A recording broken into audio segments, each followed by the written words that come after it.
강의 38번째 시간입니다. 이방인의 빛으로 오신 오는 주의 종이라는 제목으로 오늘 이사야서 강의를 시작하겠습니다. 우리가 잘 아는 것처럼 예수 그리스도는 이방인의 빛으로 오셨다라고 성경은 이야기하고 있습니다. 자, 근데 제가 한번 질문을 해볼게요, 여러분. 이 성경 구절을 유대인들이 알고 있을까요? 알지 못하고 있을까요? 분명히 이게 지금 구약 성경에 써 있는 거거든요. 네, 구약 성경에 써 있고, 특별히 이 킹제임스 성경은 구약 성경에 있는 그 단어 하나하나를 신약 성경도 마찬가지고요, 그대로 옮긴 거예요. 그러니까 의역을 한 게 아니라 곧바로 그대로 직역을 해가지고 문자 대 문자로 단어 대 단어로서 이렇게 번역을 옮겼기 때문에 우리가 히브리어 성경을 읽지 않아도 그 안에 있는 내용이 오늘 있는 말씀처럼 예수님께서 이방인들의 빛으로 오셨다라는 것을 우리는 알 수가 있습니다. 그러니까 이방인들의 빛으로 그들에게 메시아를 주겠다라고 말씀을 하셨는데, 지금도 그들은 어떻게 살고 있습니까? 이방인들을 배척하고 이방인들을 개와 돼지처럼 여기면서 살아가고 있습니다. 그만큼 이들에게는요, 여러분, 쉽게 말해서 눈으로 보나 보지 못하는 소경들이고요, 귀로 들으나 듣지 못하고 이해 못하는 그러한 사람들이라고 우리는 볼 수가 있습니다. 이사야서만 읽잖아요. 그러면 이사야서에 있는 내용을 가지고 예수 그리스도와 함께 이렇게 비교해 보면 누가 봐도 예수님께서 이들이 기다리는 메시아라는 게 단번에 나옵니다. 그럼에도 불구하고 이들은 이사야서 49장을 읽으면서도 불구하고 여전히 메시아를 기다리고 있고, 그 메시아께서 이 이방인들의 빛으로 오신 것을 그들이 모르고 있고, 또한 율법에서 보면 이 출애굽기 19장에서도 이들에게 하나님과 이방 모든 백성들 사이에서 제사장 민족으로 세워주셨음에도 불구하고 이들은 하나님과 이방인들 사이에서 중재하고 중보하는 역할은 버리고 오직 이방인들을 배척하고 자기들만 선택받아서 자기들만 하나님의 왕국으로 들어가려고 하는 이러한 어리석음과 교만과 이기심으로 가득 차 있다. 여러분, 우리 이렇게 볼 수가 있습니다. 그러니까 오늘 말씀에서도 지금 하나님께서요, 49장 6절 말씀에 보면 그분께서 또 이르시되 내가 나의 종이 되어, 여기서 이 내가는 누굽니까? 바로 메시아를 얘기하는 겁니다. 메시아께 지금 하나님께서 말씀하시는 거예요. 내가 나의 종이 되어 야곱의 지파들을 일으켜 세우며 이스라엘에서 보존된 자들을 회복시키는 것은 쉬운 일이라. 이것이 쉽다고 이야기하죠. 내가 또한 너를 이방인들의 빛으로 주리니 이것은 내가 땅 끝까지 이르러 나의 구원이 되게 하려 함이라 하셨느니라. 여러분, 이 말씀이 실제로 성취가 됐습니까? 안 됐습니까? 예수 그리스도의 이 복음 때문에 지금 예수 그리스도의 복음이 땅 끝을 향해 지금 가고 있습니다. 아직도 복음이 들어가지 못한 많은 열대 우림의 이런 소수 민족들을 제외하고는 지금 복음이 전 세계로 돌아서 이제 다시 이스라엘 땅으로 그 복음이 흘러 들어가고 있는 상황이 되고 있습니다. 이만큼 여러분, 지금 이방인의 빛으로 주신 예수님에 대한 이 예언이 오늘날 지금 그대로 성취가 되고 있는 것을 우리는 신약 성경을 통해서 그리고 많은 뉴스들을 통해서 보고 있습니다. 그러면서 예수님께서 그러셨죠. 이 복음, 구원의 복음을 어디까지 이르러 전하라고 하셨어요? 땅 끝까지, 땅의 맨 끝 지역까지 복음을 전하라고 말씀하셨습니다. 이스라엘 땅에서 봤을 때 이 거대한 대륙의 맨 서쪽으로 끝이 어디예요, 여러분? 이스라엘을 중심으로 지중해를 지나서 맨 끝에는 이 스페인이에요. 스페인이고 그 위에 이제 섬나라 영국이 있습니다. 그렇죠? 그 위쪽으로는 러시아가 있고, 동쪽으로 맨 끝에는 어디입니까? 동쪽으로 맨 끝에는 대륙으로 봤을 때는 바로 대한민국입니다. 대한민국이 그 위에 시베리아가 있고요. 그 다음에 섬으로서는 또한 일본이 있는 겁니다. 그러니까 지금 땅 끝까지 계속해서 복음이 지금 다 전해져 가고 있는 상황에 있다고 우리는 볼 수가 있습니다. 그러니까 예수님을 이방인의 빛으로 보내셨고, 그 이방인의 빛으로 오신 예수님을 믿은 우리들도 바로 이방인들의 빛의 사명을 예수님께서 승천하시면서 주셨잖아요. 이거는 교회에게 주신 명령이에요.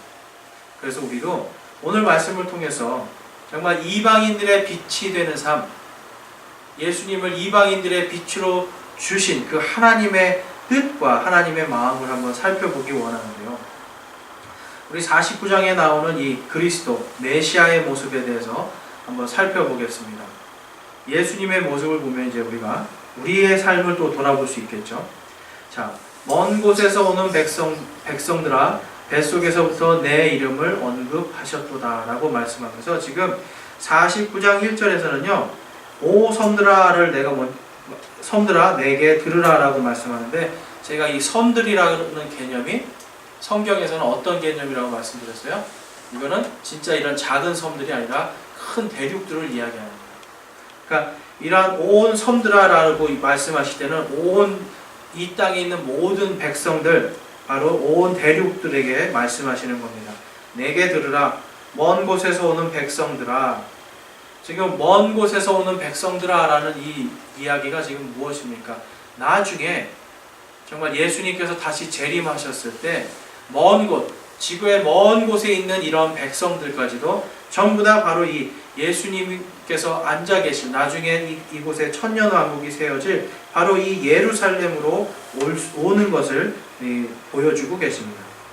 그래서 모든 민족들에게 지금 하시는 말씀이에요. 너희는 귀를 기울이라. 주께서 태에서부터 나를 부르시고 내 어머니의 뱃속에서부터 내 이름을 언급하셨도다. 이 말씀 그대로 예수님에 대해서 이 마태복음 1장 21절에서 천사가 마리아에게 이렇게 이야기하죠. 마태복음 1장 21절에서 그녀가 아들을 낳으리니 너는 그의 이름을 예수라 하라. 이는 그가 자기 백성들을 그들의 죄에서 구원할 것이기 때문이라 하니라. 여러분, 제가 예수님의 이름 우리 지난 저녁 예배 시간에 했는데 예슈아라고 하는 이름의 뜻이 뭐라고 그랬죠? 바로 여호와는 구원이시다. 그래서 여호수아, 호세아, 예슈아, 이게 히브리어로 전부 다 여호와는 구원이시다라는 뜻이에요. 그러니까 예수라 하라라고 했을 때는 바로 이 그리스식의 예수, 지저스, 예수라고 하는 이 이름은 바로 구원자라는 뜻이에요. 그러니까 뱃속에서부터 지금 하나님께서는 예수님의 그 이름을 이미 이 마리아에게 이야기해 주는 것을 볼 수가 있는데, 이것이 바로 49장 1절에서 지금 말씀하신 것이 성취가 된 것을 우리는 볼 수가 있습니다. 그래서 예수님께서 오신 이유는 다른 게 아니라 구원하시기 위해 오십니다.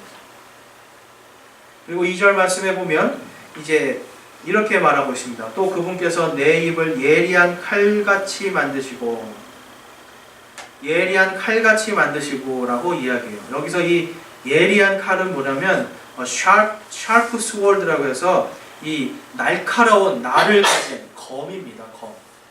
검이에요. sword는 검이고요. 나이프, 우리가 이런 고기 썰 때 쓰는 나이프는 뭐예요?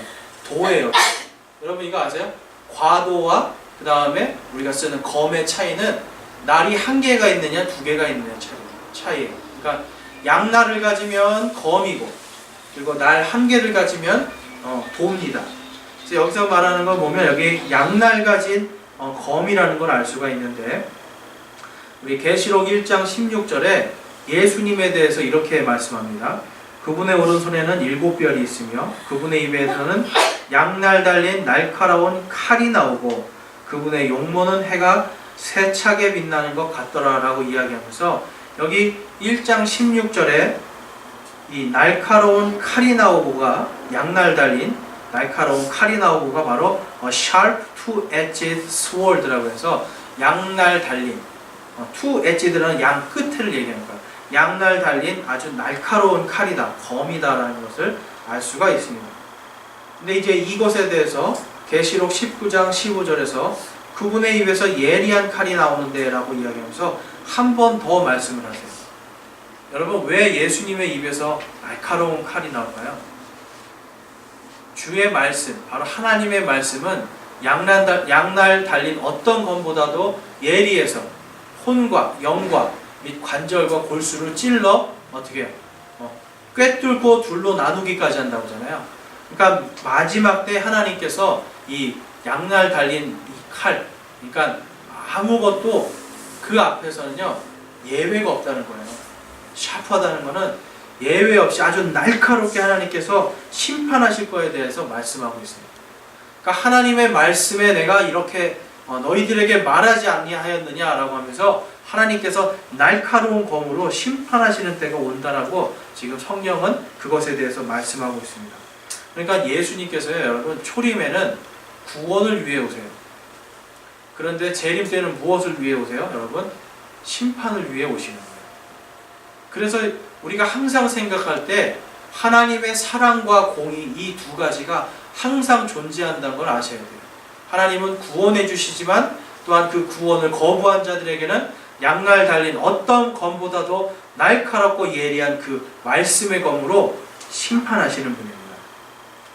그래서 여러분 19장 15절에 보면 그 후반절에 보면 또 그분께서는 전능자 하나님의 맹렬한 진노의 포도즙 틀을 밟으시며 라고 이야기해요. 이게 뭡니까 여러분? 맹렬한 포도즙, 진노의 포도즙 틀, 그 사람들을 밟아서 포도즙 틀을 밟아가지고 그 피가 나올 때까지 밟는 엄청난 진노가 있을 거라는 것을 말씀하고 있어요.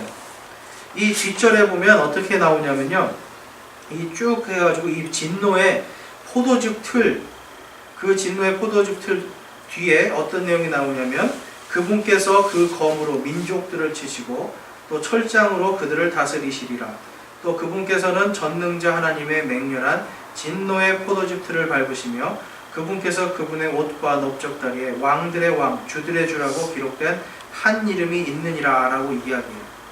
이것이 어느 정도까지 이 포도즙 틀이 맹렬하고 무섭냐면 이 요한계시록에 보면 말 굴레까지 피가 찰 거다라고 이야기해요. 말 굴레는 뭐예요? 말 안장에 그 발판 있는 데까지 사람의 피가 그만큼 찰 만큼 엄청난 진노의 포도즙 틀 심판이 있다라고 성경은 이야기하고 있습니다. 그러니까 여러분, 우리는 예수 그리스도의 구원도 항상 감사해야 되지만 또한 이 진노의 포도즙 틀 속에 우리가 들어가지 않게 구원해 주신 것에 대해서 감사하고 또한 돌아보면 우리 주변에 바로 이 진노의 포도즙 틀 속으로 들어가야 되는 사람들, 또한 특별히 이스라엘 백성들이 그 진노의 포도즙 틀 속에서 받을 엄청난 이 마지막 때의 고난을 우리가 생각하면서 그들을 위해 기도해야 되는 겁니다. 우리 3절 말씀으로 가보면, 이제 49장 3절에 가보면 내게 이르되 오 이스라엘아 너는 나의 종이라 내가 내 안에서 영광을 받으리라 하셨느니라 라고 말씀합니다. 그러니까 예수님 안에서 하나님께서 영광 받으시는 거예요. 여러분, 이게 중요한 겁니다. 그러니까 메시아를 이 그리스 말로 하면은 제가 뭐라고 그랬죠?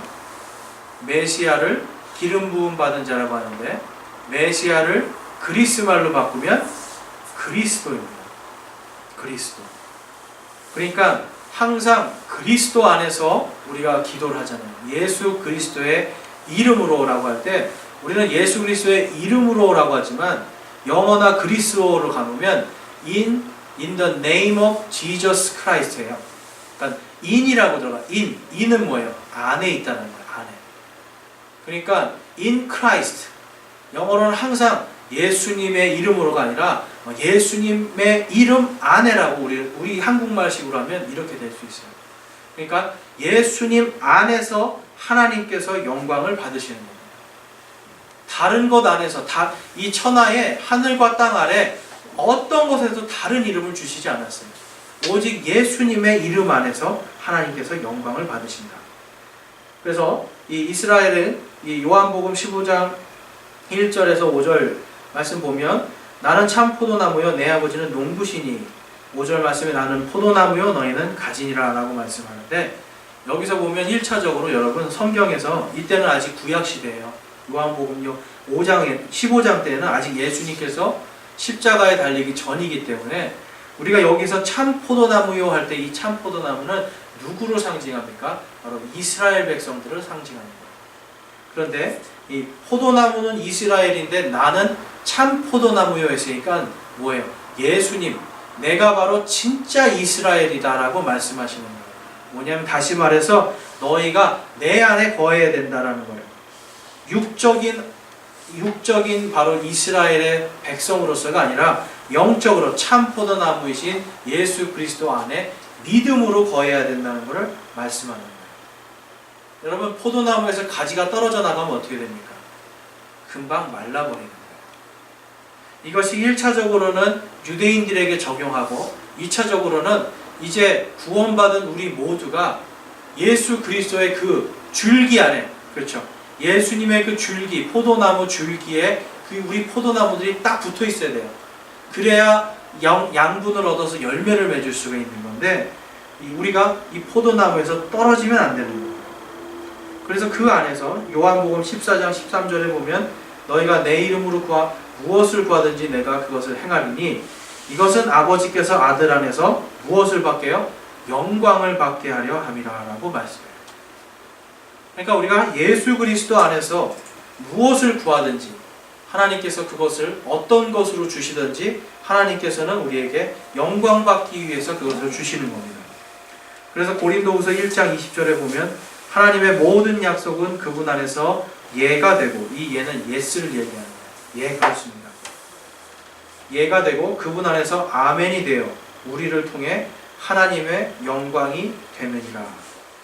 누구 안에서요?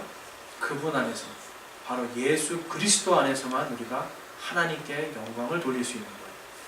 그래서 여러분, 우리가 앉을 때든지 서든지 먹든지 마시든지 누구 안에서 우리가 해야 됩니까?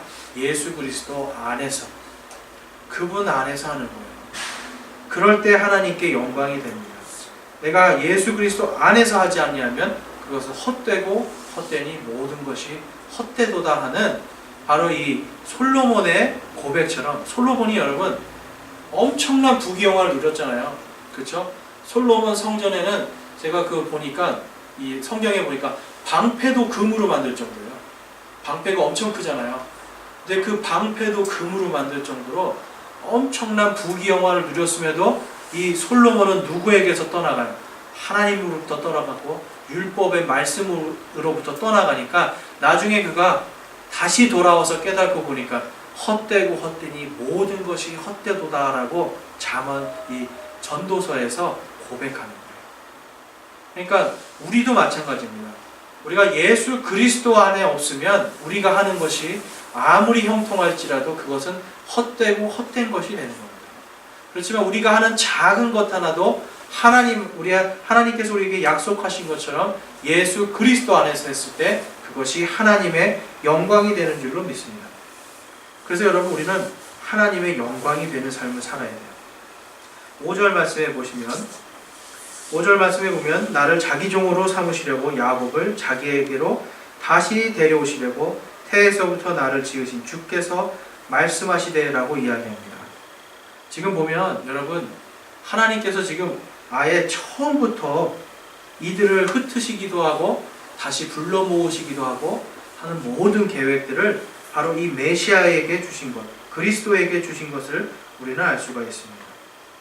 그래서 지금 비록 이스라엘이 모여있지 아니하여도 내가 주의 눈에 영화롭게 되고 나의 하나님이 나의 힘이 되시리로다 하시는도다. 그러니까 하나님은 나의 힘이 되시는 건데요, 바로 이 하나님께서 나의 힘이 되시기 위해서 하나님께서 이스라엘을 다시금 불러오시는 역사가 있습니다. 이게 뭐냐면 모든 백성들이요, 바로 이 하나님의 말씀이 성취되는가 성취되지 않는가의 귀중한 증표로서 이 예수님께서 마지막 때 누구를 불러 모으세요? 바로 이스라엘 백성들, 흩어져 있는 이스라엘 백성들을 다 모은다. 지금 그 말씀이에요. 근데 이사야서가 지금 쓰여졌을 때는 아직 이 유대인들이 그곳에서 살고 있었어요. 비록 이스라엘, 그 북이스라엘 왕국은 흩어져 있었지만 아직 유대인들은 거기 살고 있었고요. 흩어진 민족들 중에 일부도 이 유대인들 가운데 살고 있었습니다. 그런데 지금 오늘 말씀에서 보면 지금 비록 이스라엘이 모여있지 아니하여도 라고 아예 딱 이야기하시잖아요. 이것은 그 당시도 말씀하지만 이제 앞으로 일어날 예수 그리스도의 이 메시아의 왕국이 일어날 때에 그 일들도 말씀하고 있는 겁니다. 그래서 지금 하나님께서 모으셨어요, 그곳에 다.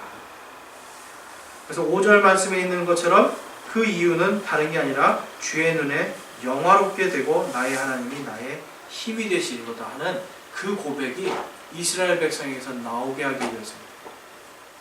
그러니까 예수님께서 오신 첫 번째 목적, 그리고 다른 두 번째 재림에서도 그렇고 전부 다 예수님은 이스라엘에 대한 구원까지도 같이 계획하고 오셨다는 걸 우리가 볼 수가 있습니다. 6절에 이제 드디어 오늘 우리가 읽었던 이방인의 빛에 대한 이야기가 나옵니다. 이방인의 빛. 내가 또한 너를 이방인들의 빛으로 주리니 이것은 내가 땅 끝까지 이르러 누구의 구원이 되겠냐? 바로 나. 여기에서 이 나는 누굽니까?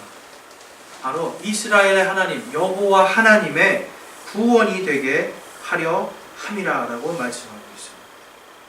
그런데 그 앞절에 보면 하나님께서 야곱의 지파, 이 메시아가 야곱의 지파들을 일으켜 세우고 또한 이스라엘에서 보존된 자들을 회복시키는 이 일도 하신다고 쓰여 있습니다. 근데 그것이 쉬운 일이라고 말씀하세요. 사람의 눈으로 볼 때는 어때요? 어려운 일이었어요. 이 초대교회의 사람들이요, 예수님께서 돌아가신 다음에 70년 후에 이스라엘의 성전이 회파되고 이스라엘의 모든 민족들이 전 세계로 흩어지는 디아스포라의 일이 일어났을 때 이 사람들이 다시 이들이 모여지리라고 상상도 못했을 거예요. 그것은 정말 어려운 일이라고 생각했을 거예요. 어떤 사람은 이 모세가 홍해바다를 가른 기적보다 지금 이스라엘이 저 땅에 다시 회복되어 있는 게 더 큰 기적이라고 이야기할 정도로 그것은 거의 불가능해 보이는 일이었어요. 그래서 많은 신학자들, 특별히 이제 어거스틴이라든지 이러한 사람들은 이 카톨릭에 있는 이러한 교리들, 그리고 칼빈주의에서 이야기하는 교리들 속에서는 이스라엘의 회복이라는 것 자체가 없습니다. 왜 그래요? 그 당시에는 이것이 불가능해 보였기 때문에요. 그것이 너무나도 불가능해 보여서 그러한 신학들이 나왔는데 결국은 어떻게 됩니까? 결국은 약속대로 다 모으셨습니다. 다 모으셨어요. 그래서 결국은 유대인들을 통해서 예수님이 그곳에 예수님이 태어나시고 이제 그 유대인들을 통해서 다시 또 예수님이 유대인들 때문에 다시 오시는 역사가 일어날 거로 성경은 이야기하고 우리는 그렇게 믿고 있습니다. 그래서요, 여러분, 예수님은요, 결국 처음부터 그리고 마지막까지 유대인들과 또한 이방인들 모두를 합하는 이런 모두의 그런 빛으로 오실 거다라고 성경은 이야기하고 있습니다.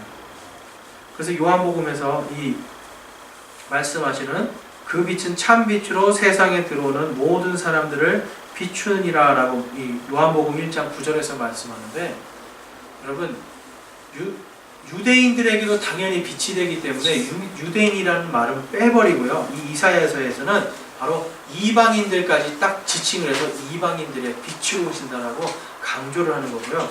요한복음에서는 그 빛이 참 빛으로 세상에 라고 해서 모든 민족들, 이스라엘을 뿐만해서 모든 민족들의 참 빛으로 오신 예수님이고 메시아임을 말씀하고 있습니다.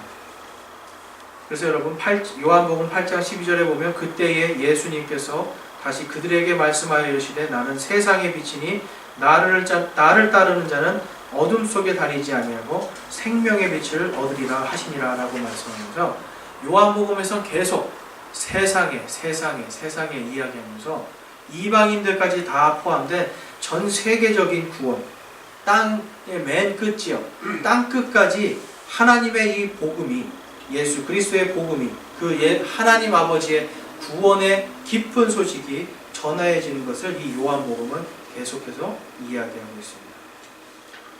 그 뒷장으로 가보시면 이제 그래서 사도행전에서도 계속 이방인들의 빛을 말씀하고 계세요.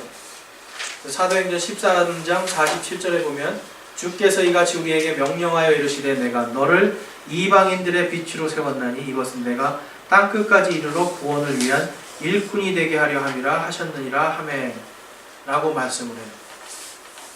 그러니까 신약 시대에 지금 초기에 여러분 사도들은 전부 다 어떤 사람들이었습니까? 바로 유대인들이었어요. 그러니까 이 유대인들 머릿속에는요, 이사야서의 말씀이 있었어요. 그들은 예수 그리스도를 믿고 구원받은 사람들은 바로 예수님께서 이방인의 빛으로 오셨고 이제 그 빛을 통해서 우리가 구원을 받고 이제 우리가 해야 될 게 뭐예요? 이방인들의 빛으로 우리를 세웠다라는 것을 이들은 깨달은 겁니다. 마찬가지로 교회들도요, 여러분. 이방인들의 빛으로서의 삶을 살아야 돼요. 우리가 선교를 나가지 않더라도 선교사들을 위해 기도해야 되고요. 그냥 이렇게 지나가다가 외국인들을 보잖아요. 그냥 외국인들을 볼 때도 우리는 그 이방인들에게 어떻게 하면 구원의 빛을 비출 수 있을까라고 하는 고민을 가질 필요가 있어요. 말은 통하지 않지만 또 말이 확실하게 통하지는 않지만 우리가 그들에게 복음의 빛을 비추기 위해서 사랑을 줄 수도 있고 또한 친절을 베풀기도 하고 하는 복음의 빛을 비추기 위해서 우리가 사는 거예요. 또한 여러분 영적으로 이방인들은 어떤 사람입니까? 예수 그리스도를 믿지 않는 사람들이에요. 그러니까 우리가 하나님의 백성들로서 있잖아요. 하나님들의 백성들로서 우리 안에서만 사랑하는 게 아니라 세상 속에서도 바로 이 하나님의 백성이 아닌 이방인들의 빛으로서도 우리가 살아가야 되는 겁니다. 그래서 대한민국에서도 땅끝까지 복음을 전해야 돼요. 특별히 지금 대한민국의 땅끝은 어디입니까? 바로 북한입니다. 북한. 대한민국의 지금 땅끝은 북한이에요. 제주도도 아니고 목포도 아니고요. 대한민국에서 이 복음이 들어가야 될 땅끝은 저 함경남도, 함경북도 그쪽이에요. 만주까지도. 그러니까 우리의 복음의 땅끝은 바로 우리 민족의 땅끝은 바로 저 북쪽에 있는 북한이에요. 그러니까 그들을 위해서 우리가 기도해야 되는 겁니다. 그들에게도 하나님의 복음이 전파돼야 되는 거죠. 그래서 요즘에도 여러분들 유튜브나 이런 데 가면 보시겠지만 근데 유튜브에 가서 보면 북한 성도들이 누구를 위해서 기도하고 있어요, 여러분? 남한 성도들을 위해 기도하고 있어요. 왜 그래요? 남한의 교회가 빛을 잃어가기 때문에. 여러분, 남한의 교회가 빛을 잃어가면 북한을 밝힐 수가 없습니다. 그래서 남한의 교회들이요, 여러분, 특별히 북한의 빛을 비추기 위해서 정말 열심으로, 전심으로 기도하고 복음의 빛이 되기 위해서 노력해야 되는 겁니다. 자, 7절 말씀에 가보면 이스라엘의 거룩한 자가 택하신 멸시당하는 자에 대해서 말씀하고 있습니다. 지금 여러분 메시아가 오시는데 7절 말씀에서 이 메시아가 어떤 일을 당하는지 써 있어요. 이스라엘의 구속자 곧 그의 거룩한 자인 주가 사람에게 멸시를 당하는 자. 자, 그 거룩하신 주님께서 멸시를 당하고 또 그 민족이 뭐예요? 누구예요? 유대인들이에요. 그 민족이 몹시 싫어하고요. 또한 치리자들의 종이 된 자. 여기서 치리자들은 바로 이 로마로 치면 황제나 당시 그곳을 다스리는 이방인들의 그러한 통치자들을 이야기하는 겁니다. 그래서 치리자들과 또한 종교 치리자들을 이야기하겠죠. 이런 사람들에게 어떻게 된다고 말씀하고 있어요? 죄송합니다. 그러니까 그런 치리자들의 종이 된 자라고 이야기합니다. 그러니까 종이 되니까 자유가 없고 이제 마음대로 치리자들의 손에 의해서 사형당할 수 있는 그러한 자가 되는 거예요. 그래서 예수님께서 결국 이 치리자들, 로마의 총독인 빌라도에 의해서, 빌라도가 살리려고 했지만 결국은 최종 결정권은 빌라도에 의해서였거든요. 그래서 그 땅의 통치자들에 의해서 예수님께서 십자가에 못 박혀 죽으시게 되는 거예요. 그러니까 여러분 지금 이 이사야서 49장이요 그렇게 길지 않은데 여기에 지금 예수님의 지금 생애 그리고 예수님의 초림과 재림의 상황이 지금 요약해서 딱 다 써져 있어요. 그래서 49장 말씀이 여러분 굉장히 귀한 말씀입니다. 자, 거기에 보시면 이제 성경 말씀들은 우리가 시간 관계상 좀 하지 말고요. 거기 보면 유대인들이 여러분 오늘날 가장 싫어하는 4명의 이름이 있습니다.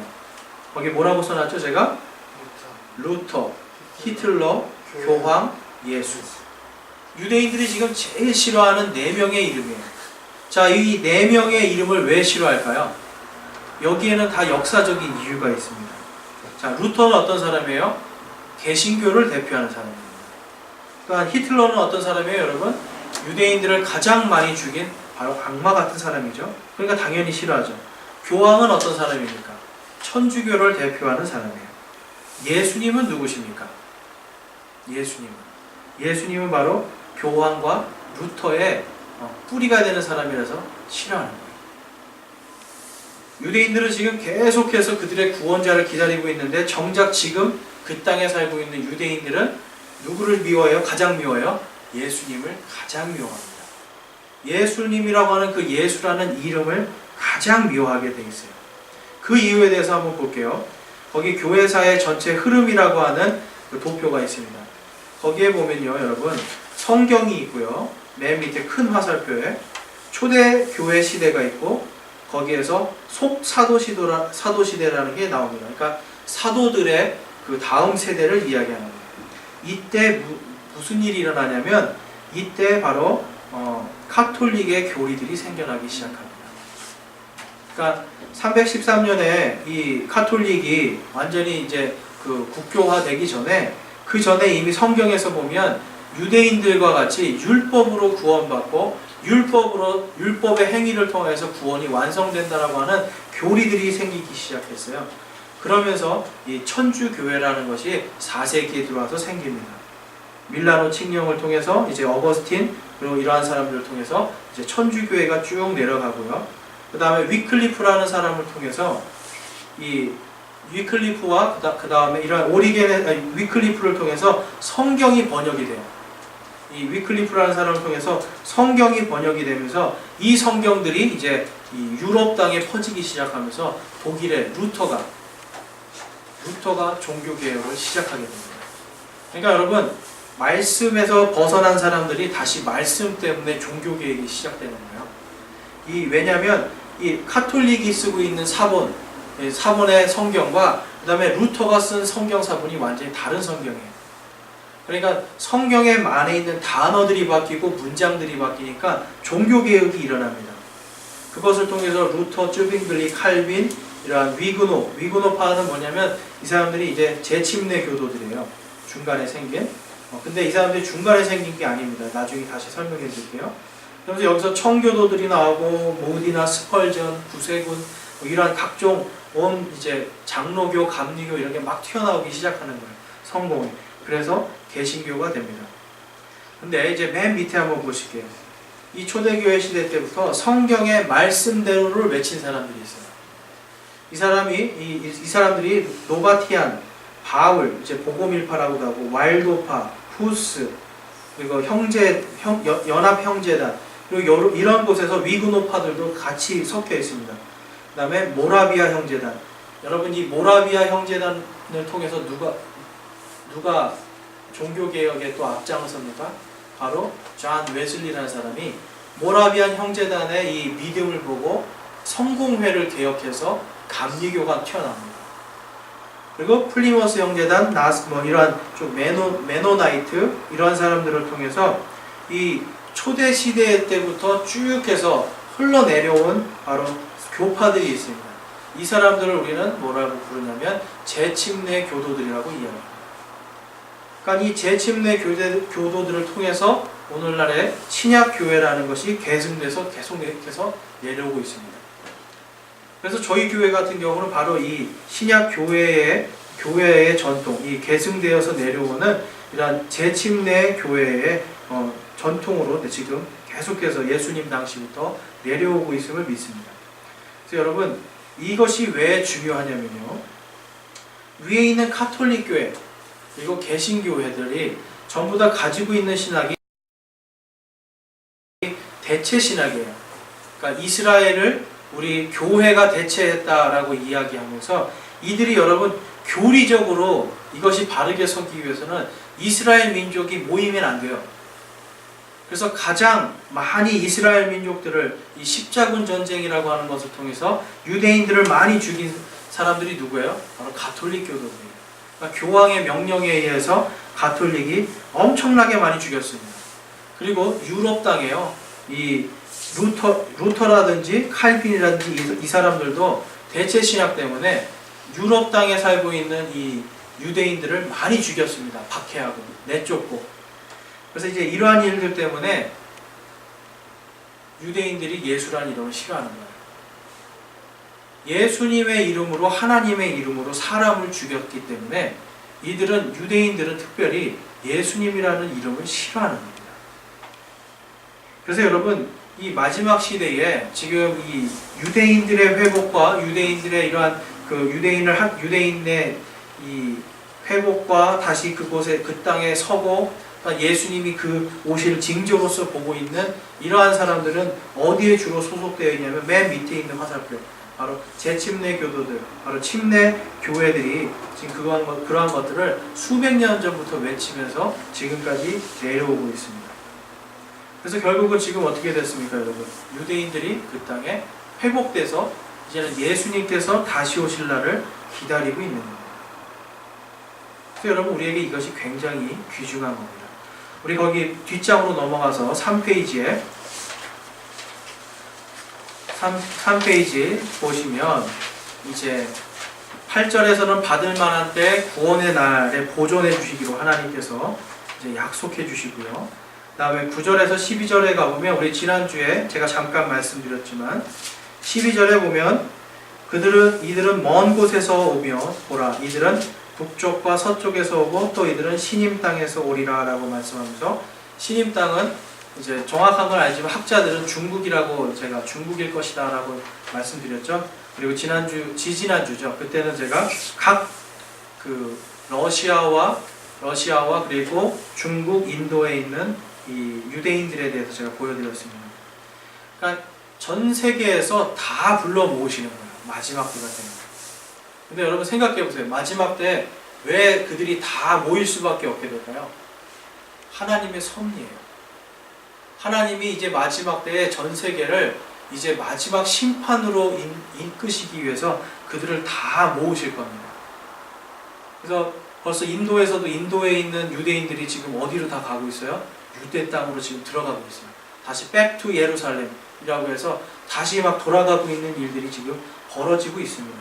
우리 신문에는 안 나오지만 전 세계적으로 이게 굉장히 큰 이슈가 되고 있습니다. 다니엘서 12장 1절에서 4절 말씀에 보면, 찾으실 수 있는 분들 한번 다니엘서 12장 1절에서 2절 말씀을 볼게요.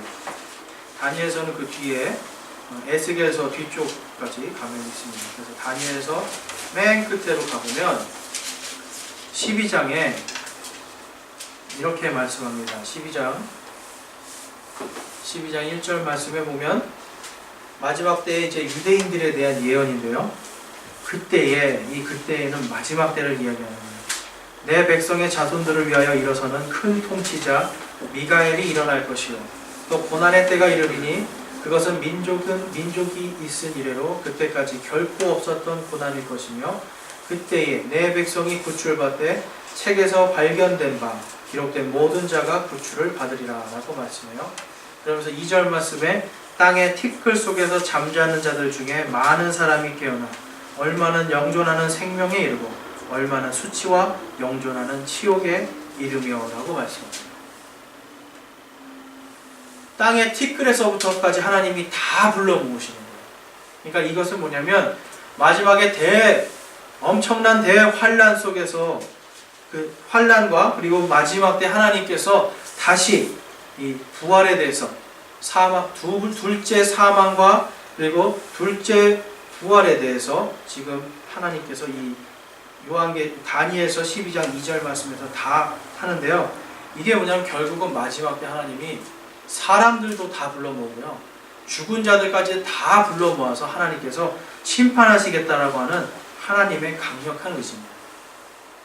그러니까 결국은요, 여러분, 이 마지막 때 우리가 이스라엘을 잘 관찰하면서 세계의 이런 여러 가지 뉴스들, 특별히 미국에서 들려오는 이런 이스라엘에 대한 이야기들에 우리가 잘 귀를 기울이면서 이제 점점 마지막 때가 가까이 오고 있구나, 그들이 고난의 용광로 속으로 들어갈 때가 가까이 오고 있구나라는 것을 우리가 알 수 있는데요. 말씀해 보면 바로 이 생명책에 기록되지 않은 그러한 자들을 다 불러 모아서 티끌까지 다 부활시켜서 하나님께서 2절 말씀에는 얼마는 영존하는 생명에 이르게 하고 얼마는 수치와 영존하는 치욕에 이르게 하겠다. 이것이 요한계시록에 나와 있는 이야기입니다. 그래서 여러분, 이 요한계시록에 나와 있는 이러한 모든 것들이 결국은 마지막 때에 이 땅의 모든 것의 중심이 정치와 이러한 경제나 이러한 모든 것들이 누구를 중심으로 돌아간다는 걸 우리가 알 수 있어요. 바로 이스라엘을 중심으로 돌아갈 거라는 걸 알 수가 있습니다. 그래서 우리가 그들을 잘 특별히 마지막 때에 그들이 구원받을 수 있도록 기도하셔야 돼요.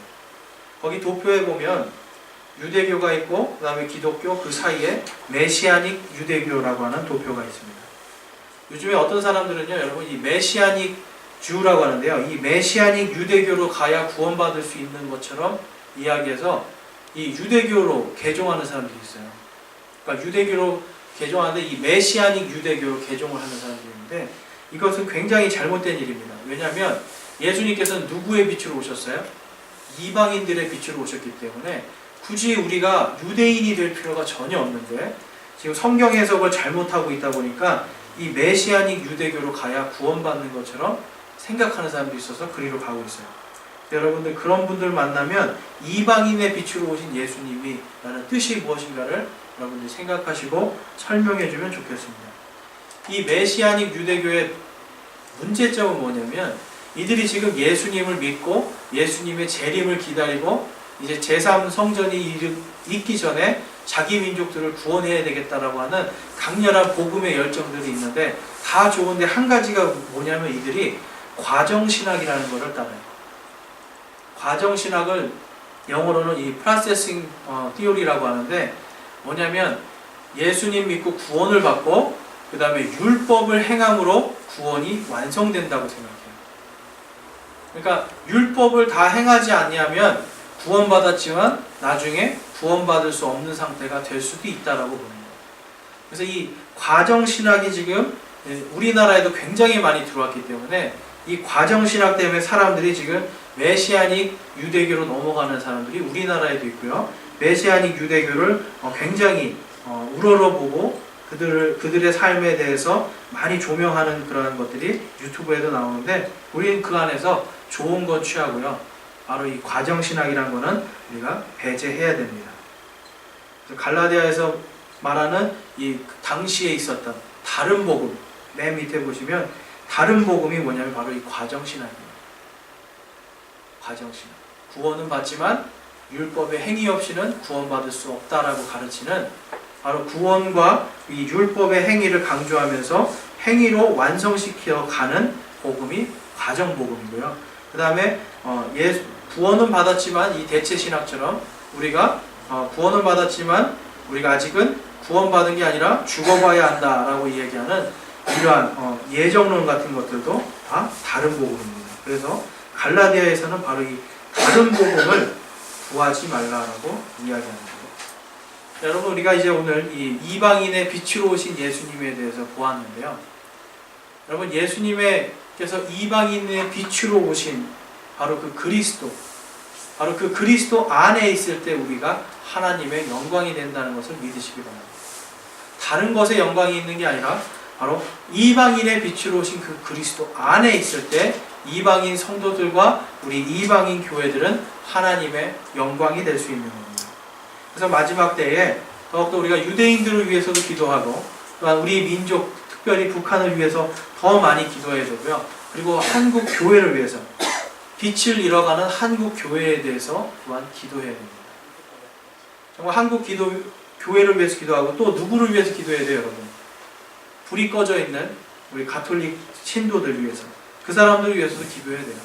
왜냐하면 그들의 마음속에는 아직도 구원에 대한 확신이 없고, 연옥에서 얼마나 짧게 있을까 그거 생각하면서 행위구원, 그리고 과정신학을 통해서 행위로 믿음 구원을 받는 것으로 계속해서 생각하거든요. 그러니까 이 모든 것들이 이제 마지막 때에 더욱더 팽배해질 겁니다. 그래서 우리 안에 그러한 사람들이 지금은 없지만 우리 교회 안에도 올 수 있다는 걸 여러분이 생각하면서 내 스스로가 하나님의 말씀에 철저하게 갇혀주기를 주님의 이름으로 축원합니다. 우리 시간 기도하겠습니다.